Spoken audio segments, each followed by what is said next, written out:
নতুন বছৰ আহি আছে, নতুন বছৰৰ অভিনন্দন একেলগে জনাই দিছোঁ, কাৰণ মই ইয়াত নাথাকিম তেতিয়া।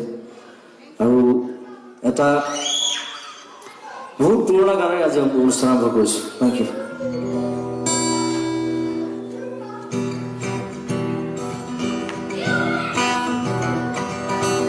ব্ৰহ্মাদি কৰি জীৱ যত ৰাম ৰাম ৰাম ৰাম ৰাম মায়া সজা মাজে আশয় ঘুমতি যাই